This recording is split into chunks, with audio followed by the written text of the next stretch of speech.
30 থেকে 40 লাখ মানুষ আনুমানিক যদি পানিবন্দী হয়ে থাকে, তাহলে আমরা গোটা দেশের বাকি যে 18-19 কোটি মানুষ আছি, আমরা সবাই মিলে যদি দাঁড়িয়ে যাই, তাহলে 30-40 লাখ বা 50 লাখ মানুষের কষ্ট লাঘব করা কোনো ব্যাপার না ইনশাআল্লাহ। আল্লাহ আমাকে যতদিন বাঁচিয়ে রেখেছেন, আমি যেখানেই থাকবো আমি মানুষ উপকার করব। আমাদের আসুন্নাহ ফাউন্ডেশনের টিম রাত দিন তারা খাটছে, কষ্ট করছে। যে দুর্যোগ আমরা এখন পার করছি, এই দুর্যোগ বিগত 2-1 যুগের মধ্যে হয়েছে কিনা সন্দেহ। বিশেষ করে 22-এর যে বন্যা ছিল, সিলেটের সর্বগ্রাসী বন্যা, চলমান যে বন্যা পরিস্থিতি, সেটি সেই বন্যার ভয়াবহতাকেও ছাড়িয়ে গেছে। আপনারা দেখেছেন সোশ্যাল মিডিয়ার কল্যাণে যে কিভাবে ঘরবাড়িগুলো ডুবে শেষ হয়ে গেছে। ফেনী শহরের ভেতরে পর্যন্ত গলা পরিমাণ, কোথাও কোথাও মাথা পরিমাণ পানি শহরের ভেতরে। অনেক বিল্ডিং এর নিচতলা ডুবে গেছে, দোতলাতে পানি চলে এসেছে। আবার অনেক ভবনে নিচতলা ছাদ ছুঁই ছুঁই করছে পানিতে। এটা ফেনী শহরের কোন কোন জায়গায় হয়েছে। আর সেখানে নিচু এলাকা যেগুলো, সেগুলোর অবস্থা কতটা ভয়াবহ হতে পারে সেটা কল্পনার অতীত। আমরা ভয়াবহতা এখনো দেখতে পাচ্ছি না, কারণ আপনারা জানেন সেখানে ইন্টারনেট সেবা ব্যাহত হয়েছে এবং বেশিরভাগ জায়গায় বিদ্যুৎ নাই, যার কারণে পুরো চিত্রটা এখন আমাদের সামনে ফুটে উঠছে না। পুরো চিত্রটা যদি আমাদের সামনে ফুটে উঠে, তাহলে হয়তো আমাদের জন্য ঠিক থাকাটা কঠিন থেকে কঠিনতর হয়ে যাবে। আমরা আমাদের যে পরিশ্রম সাধ্য কাজগুলো আছে, কাজগুলোর ফাঁকে ফাঁকে আল্লাহ রাব্বুল আলামিনের কাছে অন্তঃস্থল থেকে একবার নিষ্ঠার সাথে, আমার আপন ভাই, আমার বাবা, আমার মা, তারা যদি আজকে বিপদে পড়তেন, আমি যেরকম ব্যাকুল থাকতাম, আমি যেরকম অস্থির থাকতাম, আমার যে মনোবেদনা হতো, ঠিক সেই মানসিকতা নিয়ে আমরা আমাদের রবের কাছে অন্তঃস্থল থেকে দোয়া নিবেদন করবো ইনশাআল্লাহ। ইমানদারের সাথে অন্য ধর্মাবলম্বীদের পার্থক্যের জায়গাটা হলো, আমরা দুই ভাবে চেষ্টা করতে পারি। একটা হলো যে আমার বাহ্যিক যে প্রচেষ্টা আছে, অর্থ দিয়ে, শ্রম দিয়ে, সময় দিয়ে, সেটা আমি করতে পারছি। আরেকটা হলো আরশের মালিকের কাছে দুহাত প্রসারিত করে আমি প্রার্থনা করছি। আমার মূল শক্তির জায়গা সেটি। তার পাশাপাশি আমার এটা প্লাস হবে।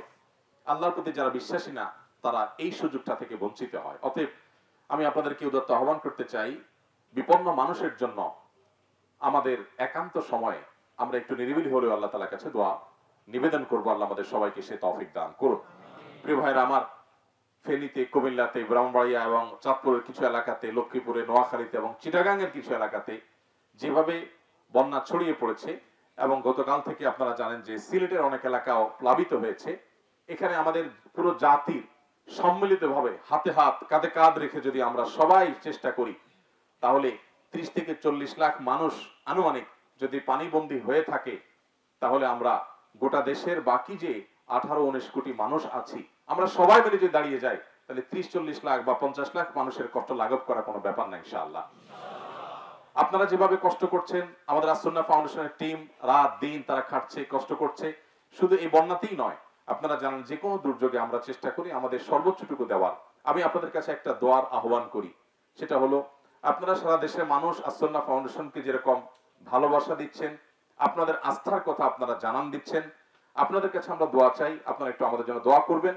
আপনাদের আস্থার অক্ষরে অক্ষরে যেন আমরা পরিপূর্ণ স্বাক্ষর রাখতে পারি, আল্লাহ যেন সেই তৌফিক আমাদেরকে দান করেন। আমরা যেন আপনাদের আস্থার মূল্য দিতে পারি, আমরা যেন প্রতিটা চাল, প্রতিটা ডাল, প্রতিটা টাকা, প্রতিটা পয়সাকে যথাযথভাবে ব্যয় করতে পারি। আপনাদেরকে আশ্বস্ত করার জন্য জানিয়ে রাখি, আসুন্নাহ ফাউন্ডেশন মানুষের দানের প্রতিটা টাকাকে খরচ করবার আগে বারবার হিসেব করে। আমরা ত্রাণ দিতে গিয়েছিলাম আজ থেকে আরো 4-5 বছর আগে বন্যায় উত্তরবঙ্গে। আমি, আমার সাথে ফাউন্ডেশন সেক্রেটারি সাব্বির, আমরা গাইবান্ধার একটা হোটেলে রাত্রি যাপন করব। তো আমরা কয়েকটা হোটেল ঘুরেছি থাকার জন্য, কারণ একটা হোটেল বোধহয় 1000 টাকা ভাড়া চাচ্ছিল রাতে, আর একটা বোধহয় একটু কম চাচ্ছিল। তো কম কোথায় পাওয়া যায় এটা খুঁজে খুঁজে শেষ পর্যন্ত আমরা 500 টাকার কমে বোধহয় একটা হোটেল পেয়েছি, সেখানে আমরা রাত্রি যাপন করেছি। এই কথা বলার উদ্দেশ্য হলো যে আমরা ফাউন্ডেশনের টাকার প্রতিটা টাকাকে হিসেব করে খরচ করার চেষ্টা করি। ফাউন্ডেশনের টাকা, মানুষের দানের টাকা যেন অপচয় না হয়, অপাত্রে খরচ না হয়, বিলাসিতা যেন না হয়, সে চেষ্টা করি। আমার নিজের গাড়িতে তেল কখন ঢুকলো, কখন শেষ হলো, এই হিসেব নিয়ে আমার মাথা ব্যথা থাকে না। কিন্তু ফাউন্ডেশনের কোথাও যদি অতিরিক্ত তেল খরচ হয়, সেটা নিয়ে আমাদের সবার খুব সিরিয়াসনেস থাকে, কারণ এটা অনেক বড় আমানত। আমাদের সকল প্রচেষ্টা থাকা সত্ত্বেও প্রকৃত অর্থে আল্লাহ যদি তৌফিক দেন তখনই শুধুমাত্র এটাকে যথাযথভাবে করা সম্ভব হবে। আমি আপনাদের কাছে আবারও আহ্বান করি, আমাদের জন্য দোয়া করবেন। আসুন্নাহ ফাউন্ডেশন যেন এদেশের সর্বস্তরের আপামর সাধারণ মানুষের ভরসার জায়গায় পরিণত হয় এবং এই ভরসাটা যেন আমরা ধরে রাখতে পারি।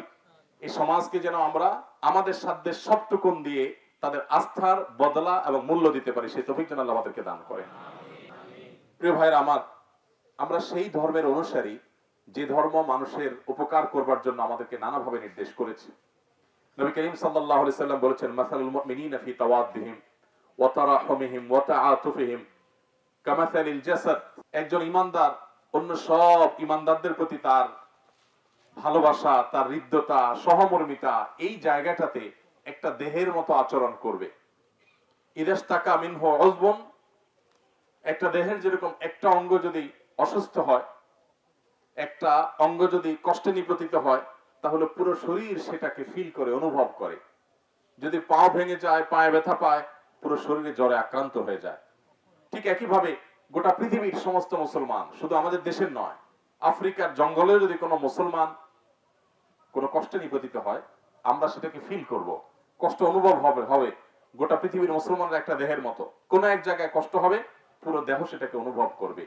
তবেই আমরা প্রকৃত মুসলমান হতে পারবো। শুধু মুসলমান নয়, এমনকি অন্য ধর্মাবলম্বী যারা আছে তাদের প্রতি ইসলাম আমাদেরকে সহমর্মী হতে বলে, সমবেতী হতে বলে, তাদেরও পাশে দাঁড়াতে আমাদের বলে। প্রিয় নবী সাল্লাল্লাহু আলাইহি সাল্লামের সামনে দিয়ে একজন ইহুদির লাশ নিয়ে যাওয়া হচ্ছিল, তিনি সম্মান প্রদর্শন করেছেন। বলা হলো, হে আল্লাহর রাসূল, এটা তো একজন ইহুদির লাশ। তিনি বললেন যে, আলাইসাত নাফসা, ইহুদির লাশ হতে পারে, এই লাশটা কি কোনো মানুষ নয়? আমি কি তাকে সম্মান জানাবো না? আমরা সেই ধর্মের অনুসারী। আমাদের ধর্মে কোনো কিছুর কোনো অভাব নেই, আমাদের কোনো নীতিবাক্য পৃথিবীর কোনো সভ্যতার মানুষের কাছ থেকে ধার নেওয়ার প্রয়োজন নেই। আমাদের কোরআন হাদিস আমাদেরকে যা গাইড করেছে, কিয়ামত পর্যন্ত মানুষ যত সভ্য হওয়ার চেষ্টা করুক এবং যত সভ্যতা আবিষ্কার করুক না কেন, তার সব ভালোগুলোর মূল সূত্র কোরআন এবং সুন্নাহয় রয়েছে। সো আমরা কোরআন সুন্নাহকে অনুসরণ করলেই সকল সমস্যার সমাধান আমরা পেয়ে যাব। আল্লাহ তাআলা আমাদের সবাইকে সে তৌফিক দান করুন। ভাইরা আমার, শুধুমাত্র আজকের এই পরিস্থিতিই নয়, আসুন আমরা শপথ করি, সংকল্প করি, আল্লাহ আমাকে যতদিন বাঁচিয়ে রেখেছেন, আমি যেখানেই থাকবো আমি মানুষ উপকার করব, আমার দ্বারা কোনো মানুষের ক্ষতি যেন না হয়। ডক্টর খন্দকার আব্দুল্লাহ জাহাঙ্গীর রহমতুল্লাহ আলাইহির নাম আপনারা শুনেছেন, ইসলামী বিশ্ববিদ্যালয় কুষ্টিয়ার প্রফেসর ছিলেন। স্যার রাহিমাহুল্লাহ বলতেন, আমার সারা জীবনের যত গবেষণা, যত পড়াশোনা, দেশে বিদেশে ইসলামের উপরে যত আমার ডিগ্রি নেওয়া হয়েছে, ইসলামের উপরে আমি যে অধ্যাপনা করেছি, বিশ্ববিদ্যালয়ে পড়িয়েছি, আমার সারা জীবন ইসলাম নিয়ে পড়াশোনার নির্যাস আমি 2 লাইনে বলতে পারবো।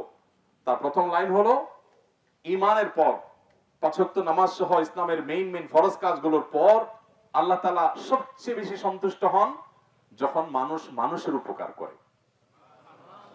আর কুফরির পর, বড় বড় অপরাধ পাপাচারগুলোর পর আল্লাহ সবচেয়ে বেশি অসন্তুষ্ট হন যে কাজে, সেটা হলো কোনো মানুষ যখন কোনো মানুষের কষ্টের কারণ হয়। এজন্য ভাইরা, আজীবনের জন্য সংকল্প করি, আমরা কোনো মানুষের কোনো কষ্টের কারণ হব না। আমি কলাটা খেয়ে খোসাটা রাস্তায় ফেলবো না, কারণ সেটা একজন মানুষের আছাড় খেয়ে পড়ার কারণ হতে পারে। আমি ডাবটা খেয়ে ডাবের মালাটা যেখানে সেখানে ফেলে দিব না, কারণ সেখানে জমে থাকা পানি থেকে মশা হয়ে সেই মশা কাউকে কামড়ে অসুস্থ করতে পারে। সে অসুস্থ ব্যক্তি হয়তো আইসিইউতে গিয়ে মারাও যেতে পারে, আমি হয়তো জানিও না। আমি এমন ভাবে চলবো যে আমার আশপাশের কোনো মানুষ আমার দ্বারা কোনো কষ্ট যেন না পায়। আমি বিশেষ করে তরুণ বন্ধুদেরকে বলতে চাই, এখানে বেশিরভাগই আমাদের ছাত্র ভাইরা আছেন, তরুণরা আছেন, তারুণ্যের এই সময়টাকে নিয়ন্ত্রণ করা অনেক বেশি জরুরি। আমরা গায়ের জোরে কারোর প্রতি কোনো অবিচার করব না। আমরা হয়তো কয়েকজন মিলে একটা শক্তি অনুভব করি, এই শক্তিটা আমরা ভালো কাজে ব্যয় করব, আমরা কোনো মন্দ কাজে ব্যয় করব না ইনশাআল্লাহ। আমরা ইনশাআল্লাহ আমাদের চেষ্টায় কোনো ত্রুটি করব না। আপনাদের প্রতি আমি কৃতজ্ঞতা জ্ঞাপন করছি, আপনারা যে কষ্ট করেছেন এই জন্য আল্লাহ আপনাদেরকে বিনিময় দান করবেন। আপনাদেরকে এখানে উপযুক্ত খাবার, পানীয় সবকিছু আমরা সরবরাহ করতে পারছি না, তারপরে আমরা যেটুকু চেষ্টা করছি সেটুকুর জন্য আল্লাহ তাআলা আমাদেরকে যেমন উত্তম বদলা দান করবেন, আমরা আশা করছি যে আপনারা যে সবর করছেন আল্লাহ তাআলা আপনাদেরকে উত্তম বদলা দান করবেন। আস-সুন্নাহ ফাউন্ডেশন, উম্মার স্বার্থে সুন্নাহর সাথে।